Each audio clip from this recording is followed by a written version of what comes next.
So I decided to get rid of Ash Increase Range for power assimilation on my gloves compared to the last video on this build. And yeah, it's way better because even though this build is also meant to spam Ash Blast all the time, it's mostly just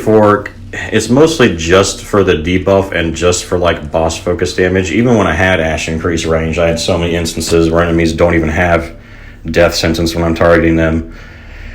So, like, because of the wide range, and it's just sometimes they just don't even have it active. And also, like, I want the enemies to be mobile more. I actually want them to be getting closer to me and grouping up more. So I realized, actually, let's get rid of the range. But having just the base version is great because I still have decent, like, it has mid-range and close range to it, so I still have crowd control when enemies get closer to me, which is great, so I'm not getting staggered or getting annoying things happening to me while I can still blast them. So I still like that. And again, like, it was mostly just to target bosses down, like the Arbiters. It's like, and I can do that without Ash Increase Range. So I'm like, let's just get even more damage. So I'm like, yes, power assimilation. And now for certain zones you'll see, like, I can clear certain areas almost as fast as some speedrunners I've seen. It's crazy. Even though this is just a pure tank build of Eruption that I love. Now, it takes me a lot longer to kill bosses for sure. Like, it takes me 1 minute and 10 seconds to kill the Arbiter in this fight. Granted, that's also because he activated his axe phase,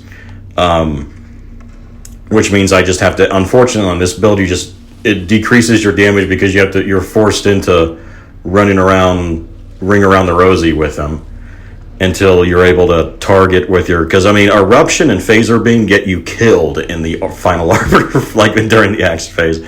So I just have to stop and just start moving. Like, I just have to stop damaging him. But however, a lot of fights with the Arbiter, I don't get to that because I just hug him and lock him into melee and still kill him relatively fast enough that in solo I can still take him down in like a minute or less sometimes. Which is almost as good as my Seismic Commander dev build. That's a pure tank version too. So, and final version of this build, but see, I kept that in the video because honestly, I wanted you to see that my pistols are still good because I really use them to just become super tanky. And so, even if the Arbiter gets to the axe phase, I'm tanky enough that it really doesn't matter much. As long as I just move during it and just keep shooting them, I'm fine. And that's also why I wanted to show that. But this build, obviously, like the meta build for Lava Lich is better for the Arbiters for sure than this version. But I just love it because it's super tanky, it's very casual, can carry people, very fun. I have more fun carrying people because I can spam Eruption more during that phase because the enemies are tanky enough that they come out of their holes so I can target them more often. So I like that. But anyway, final version on this build is I want to get Ultimate Storm Whip on my primary gun over Claymore Torrent to just help that single target, like, Arbiter damage, basically. So that's his biggest, as usual, that's one of his weaknesses. So help his boss damage a little more, get Slashing Twister on my other gun, and get Skill Leech on my pistol over long range damage.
the only one with this idea.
I keep it caged, but I can't control it.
power the Father wielded.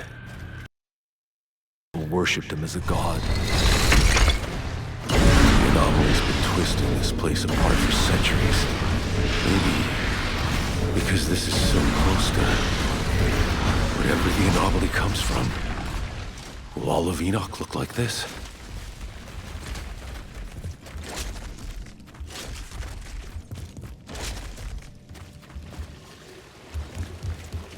Tuma said the Father built a palace over his passage. Find his throne room. I could probably find the entrance.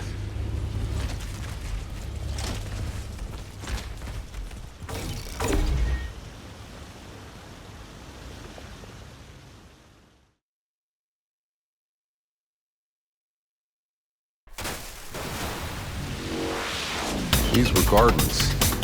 Maybe. Could have been nice to see this place in its prime. Doubt anyone here's interested in tending the flowers anymore.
anyone who didn't follow the god right of the city died here. But what killed them and left the city standing? Another ice age. Cops came running through the forest.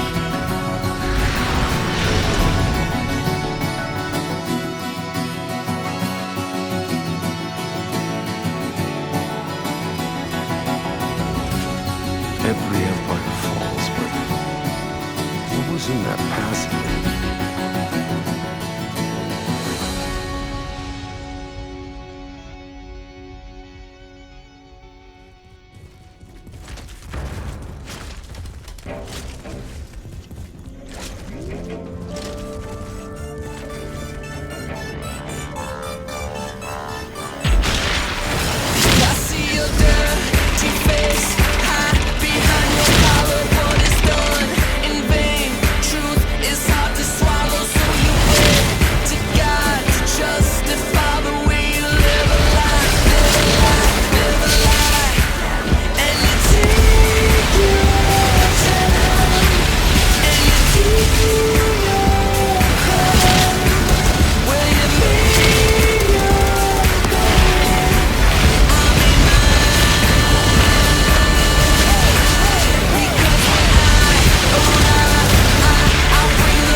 Synchronizing.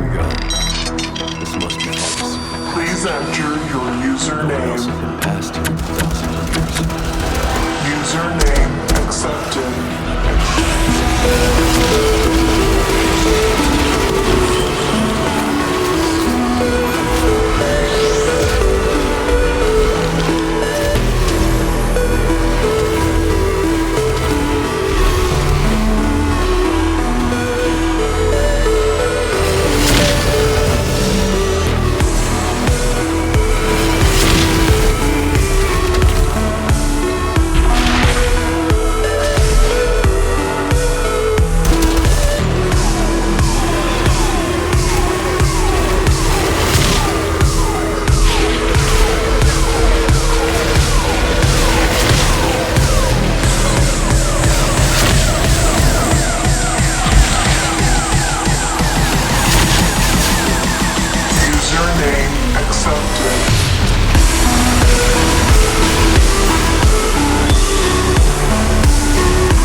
not the threat that we're meant for. Not that I'm complaining. I think I'll keep quiet all the same.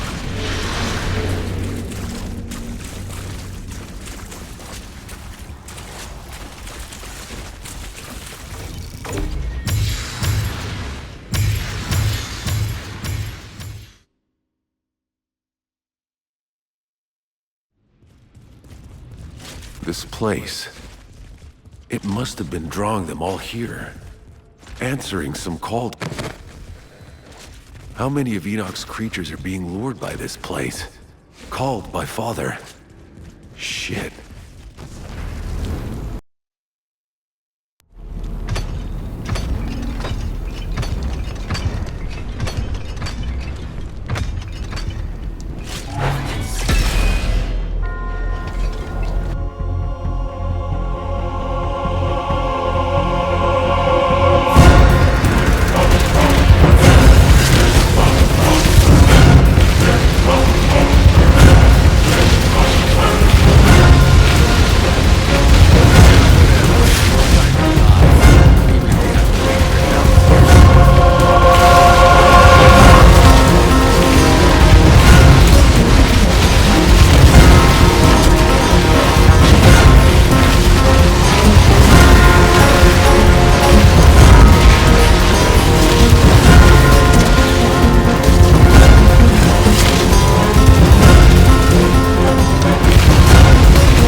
So looking back at that fight, if I didn't have to suffer the axe phase, which sometimes I don't if I hug them more, and if I had Ultimate Storm Whip on my gun too instead of Claymore Torrent, I think that fight could be reduced to like 1 minute flat closely, which would be nice. Also get Slashing Twister on my secondary.